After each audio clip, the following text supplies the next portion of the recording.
الحمد لله رب العالمين والعاقبة للمتقين ولا عدوان إلا على الظالمين وأشهد أن لا إله إلا الله وحده لا شريك له ولي الصالحين وأشهد أن محمدا عبده ورسوله وصفيه من خلقه وخليله سيد الأولين والآخرين اللهم صل عليه وعلى آله وصحبه ومن اتبعهم بإحسان إلى يوم الدين أما بعد. Mes chers frères et sœurs, selon Jabir radiallahu ta'ala anhu, le messager d'Allah sallallahu alayhi wa sallam traversa le marché, plein de gens sur ses deux côtés. Et il passa devant un chevreau mort, un animal mort, ayant de petites oreilles, signe de mauvaise race. Il le saisit alayhi salatu wa salam par l'une de ses oreilles et dit: qui de vous voudrait payer 1 dirham pour ce chevreau? Qui veut l'acheter pour 1 dirham, sachant qu'il est mort? Ils dirent: nous n'en voulons pas, même pour rien. C'est-à-dire même gratuitement, on n'en veut pas. À quoi donc nous servirait-il? Puis il dit alayhi salatu wassalam: voulez-vous qu'il soit à vous? Ils dirent: par Allah, s'il était vivant, il serait déjà une honte avec ses petites oreilles. Qu'en est-il maintenant alors qu'il est mort? Et là le prophète sallallahu alayhi wa sallam a dit, et je vous demande d'être très attentif, il a dit: par Allah, ce bas monde est certainement plus méprisable pour Allah que ne l'est pour vous ce chevreau, rapporté par l'imam Muslim. C'est-à-dire que ce bas monde dans lequel nous vivons, il a moins de valeur aux yeux d'Allah qu'en a ce chevreau mort qui a été présenté aux compagnons radiyallahu anhum. Si on médite un petit peu sur notre comportement avec la dunya, on va voir qu'on n'a pas pris la bonne route malheureusement. Certains ont fait de cette dunya, de cette vie d'ici-bas, un objectif. Son objectif, c'est uniquement ici. L'argent, construire, épargner, mettre de côté. Alors, c'est pas interdit d'avoir des projets, c'est pas interdit de construire, c'est pas interdit de laisser de l'argent pour ses enfants, de les laisser même dans le confort. C'est pas interdit, mais quand c'est ça ton objectif dans ta vie, quel échec! Quel échec! Allah tabaraka wa ta'ala nous a parlé de la réalité de cette vie, de sa valeur. قال تعالى: اعلموا أنما الحياة الدنيا لعب وله وزينة وتفاخر بينكم وتكاثر في الأموال والأولاد كمثل غيث أعجب الكفار نباته ثم يهيج فتراه مصفرا ثم يكون حطاما وفي الآخرة عذاب شديد ومغفرة من الله ورضوان وما الحياة الدنيا إلا متاع الغرور. Allah Ta'ala il dit: sachez que la vie présente n'est que jeu, amusement, vaine parure, une course à l'orgueil entre vous. Regardez comme Allah Ta'ala il nous parle de la dunya, comment il la décrit, alors que c'est lui qui l'a créée. Allah Tabaraka wa Ta'ala, c'est lui qui a créé la dunya, il la connaît mieux que quiconque. C'est le créateur Azza wa Jal. Il nous dit: sachez que la vie présente n'est que jeu, amusement, vaine parure, une course à l'orgueil entre vous et une rivalité dans l'acquisition des richesses et des enfants. C'est pas ça? Une course à celui qui aura le plus d'argent, celui qui s'habille mieux, celui qui a la dernière voiture, le dernier téléphone, les dernières chaussures, les derniers vêtements. Écoutez bien, une course à l'orgueil entre vous et une rivalité dans l'acquisition des richesses et des enfants. Elle est en cela pareille à une pluie. La végétation qui en vient émerveille les cultivateurs. Puis elle se fane et tu la vois donc jaunie. Ensuite elle devient des débris. Et dans l'au-delà il y a un dur châtiment et aussi pardon et agrément d'Allah. Et la vie présente n'est que jouissance trompeuse. Et la vie présente, qui nous parle de la dunya? C'est Allah. Et la vie présente n'est que jouissance trompeuse. Subhanallah. Ici on voit que cette vie tôt ou tard elle va prendre fin. Tu vas quitter cette vie. Tu vas partir. Et ce qui est vraiment triste, c'est de voir aujourd'hui que certains ont accepté de faire un mauvais troc. Ils ont fait quoi? Ils ont préféré cette vie à l'au-delà. Ils ont fait cette mauvaise transaction où ils ont favorisé, ils ont priorisé, ils ont préféré la vie d'ici-bas au paradis éternel. Pourquoi je dis ça? Parce que c'est une réalité, c'est du concret. Le paradis ne fait pas partie des objectifs de beaucoup de gens, parmi les musulmans malheureusement.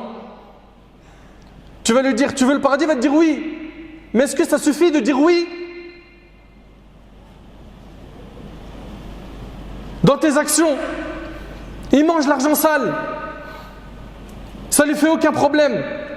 Il fait des partenariats qui ne sont pas permis en islam. Ou d'autres sur les réseaux sociaux qui, quand ils sont très visibles, ils passent par quoi? Les paris sportifs. Ça rapporte beaucoup d'argent. Le prophète sallallahu alayhi wa sallam a dit vrai lorsqu'il a dit que vers la fin des temps, il viendra une époque à la fin des temps où la personne ne se souciera plus de la provenance de son argent. Est-ce qu'il l'a gagné de manière licite ou illicite? Il y en a, ils s'en moquent. Ils sont triple contre-fiche. Ma'lish. L'essentiel c'est quoi? De briller par l'argent.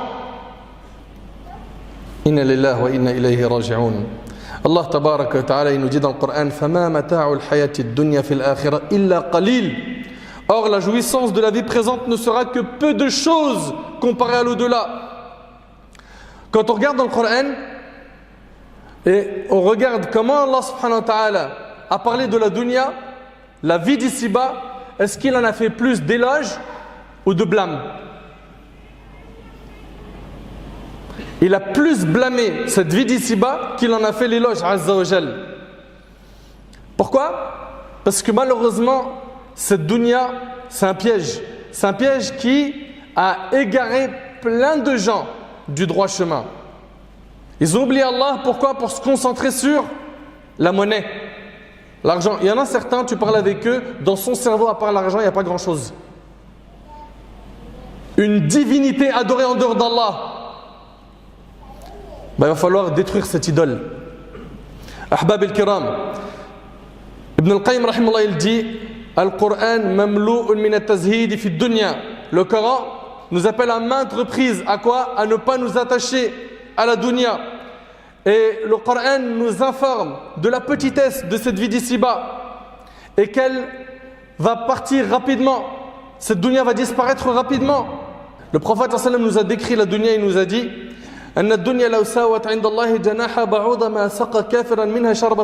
c'est-à-dire quoi? C'est-à-dire le messager d'Allah sallallahu alayhi wa sallam il dit si ce bas monde avait aux yeux d'Allah le poids de l'aile d'un moustique, écoutez attentivement s'il vous plaît, si ce bas monde avait aux yeux d'Allah le poids de l'aile d'un moustique, il n'aurait pas consenti à un infidèle une seule gorgée d'eau rapportée par Tirmidhi. Une gorgée d'eau. وأخبر عليه الصلاة والسلام أنها سجن المؤمن وجنة الكافر. Le prophète sallam dans le hadith d'Abi Huraira, il nous a enseigné que ce bas monde est la prison du croyant et c'est le paradis du non-musulman et c'est rapporté par l'imam muslim.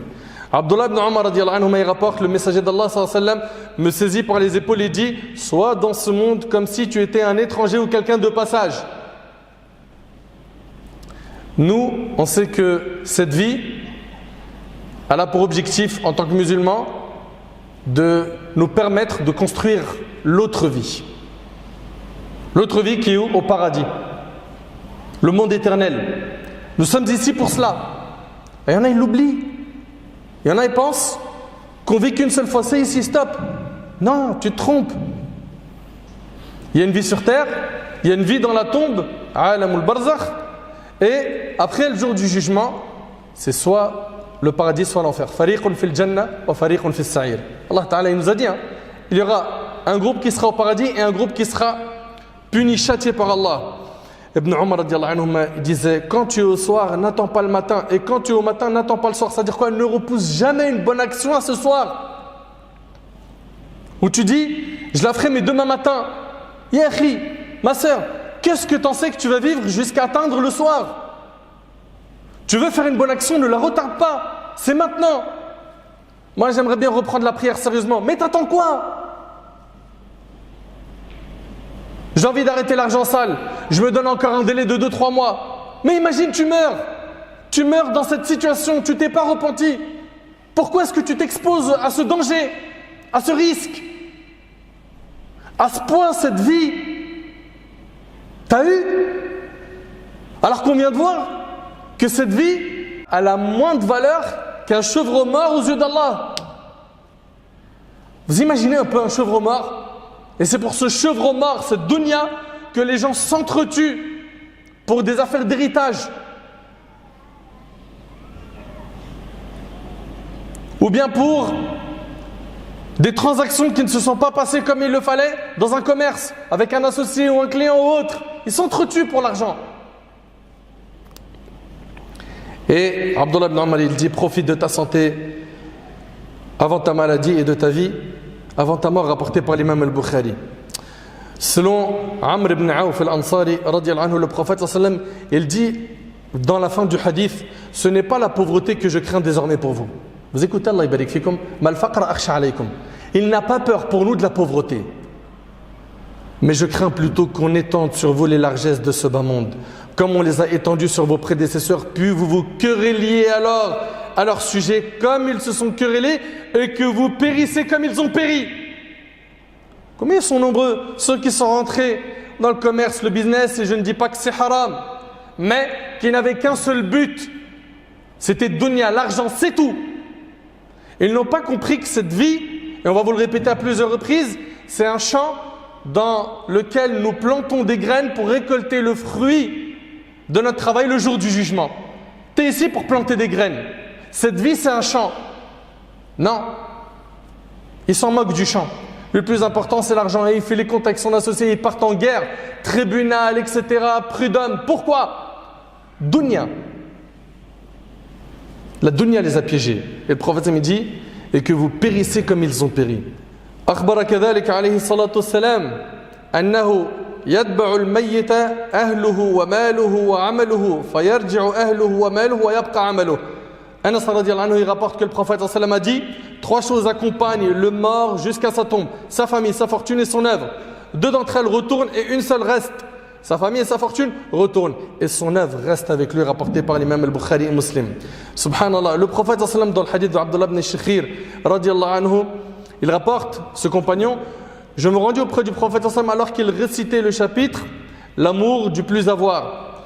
Il dit, le fils d'Adam dit, mes biens, or, qu'as-tu d'autre ô fils d'Adam de tes biens, si ce n'est ce que tu as mangé et que tu as ainsi épuisé, ou ce que tu as porté comme vêtement et que tu as ainsi usé, ou ce dont tu as fait aumône et que tu as fait parvenir à ses ayants droit. Ahbab al-kiram, le prophète sallallahu alayhi wa sallam, il nous dit également, et écoutez bien ce hadith, Allah yajazikum khir. روى ابن ماجه من حديث زيد بن ثابت قال سمعت رسول الله صلى الله عليه وسلم يقول من كانت الدنيا همه فرق الله عليه أمره وجعل فقره بين عينيه ولم يأتيه من الدنيا إلا ما كتب له ومن كانت الآخرة نيته جمع الله له أمره وجعل غناه في قلبه وأتته الدنيا وهي راغمة. Dans ce hadith de Zayd ibn Thabit radiyallahu anhu, rapporté par l'imam Ibn Majah, le prophète sallallahu alayhi wa sallam a dit, celui dont ce bas monde est son principal souci. Celui dont ce bas monde est son principal souci. Il se réveille, il dort sur les applications du compte bancaire, sur les charges, les dépenses. Il prie, il dit Allahu Akbar. Il pense à la dunya dans la salat, en ruku'. Ça le perturbe tellement qu'il ne sait même plus combien de rak'at il fait. C'est ça une prière? Et après tu t'achètes bonne conscience, moi je prie. Quelle prière tu pries? Alors que chaque personne est récompensée en fonction du moment où il s'est concentré dans sa salat. Celui dont ce bas monde est son principal souci, Allah mettra ses affaires en désordre. Et Allah mettra la pauvreté entre ses yeux. Il ne sera jamais satisfait. C'est-à-dire il a de l'argent, mais il n'est pas satisfait. Il a la pauvreté entre ses yeux, il n'arrive pas à être quoi? Apaisé et reconnaissant. Et il n'aura de ce monde que ce qu'Allah lui a déjà prédestiné. Et celui dont l'au-delà est son principal souci. Allah mettra de l'ordre dans ses affaires. Et Allah mettra la richesse dans son cœur. Et c'est celle-là la vraie richesse. Il y a des gens qui n'ont pas beaucoup d'argent, mais wallah, ils sont apaisés intérieurement, ils sont bien.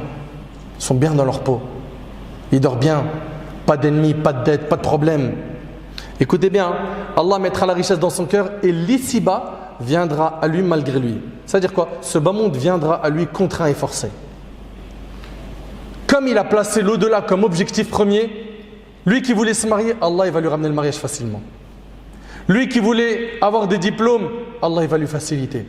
Lui qui avait comme objectif l'au-delà, Allah il va lui faciliter de trouver un travail ou de bien monter sa société, etc. etc. Tu n'as plus d'efforts à faire pour la dunya, c'est la dunya qui te court après.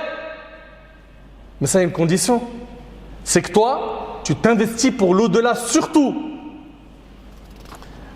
Ahbab al-Kiram, est-ce que vous avez déjà vu quelqu'un de très riche ou quelqu'un de surdiplômé, au moment où on l'enterre, on prend sa richesse et on lui met à côté de lui dans sa tombe. Et on lui range tous ses diplômes à côté de lui. Tous les titres honorifiques qu'il a eus, on lui place autour de lui dans sa tombe. Vous avez déjà vu ça? Dans la tombe, on est tous égaux. Le riche et le moins riche. Le gouverneur et le gouverné.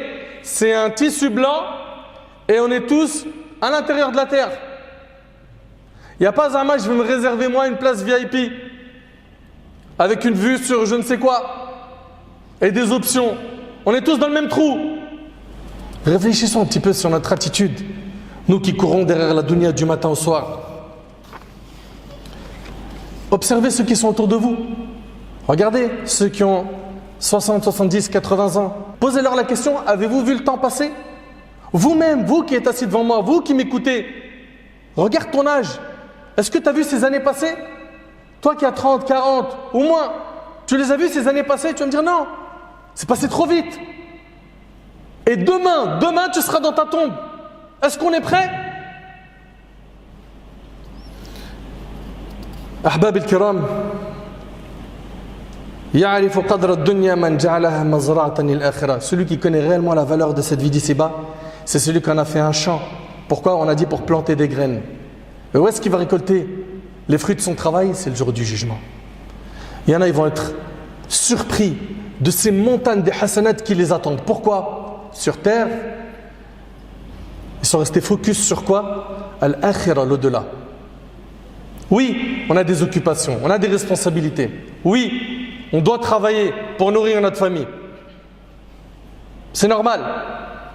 Mais n'oublie jamais que ton objectif numéro 1 dans cette vie, c'est d'avoir quoi? L'agrément d'Allah, d'obtenir la satisfaction d'Allah, de gagner le paradis d'Allah, qu'Allah te fasse miséricorde le jour du jugement.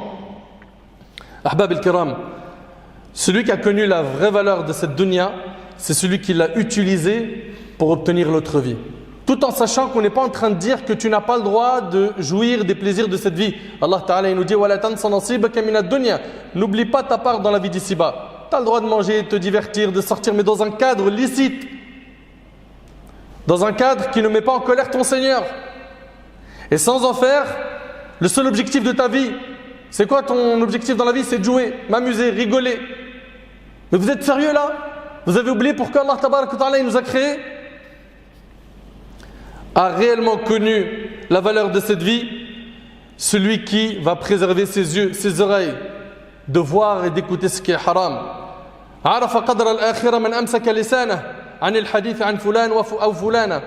Celui qui connaît réellement la valeur de cette dunya, c'est celui qui retient sa langue de parler sur un tel et une telle. Celui qui connaît réellement la valeur de cette vie, c'est celui qui pense à chaque instant à ce qu'Allah Tabaraka wa Ta'ala nous a promis comme immense récompense au paradis. Pense-y mon frère, pense-y ma soeur. Ça va te donner de l'énergie, de la force.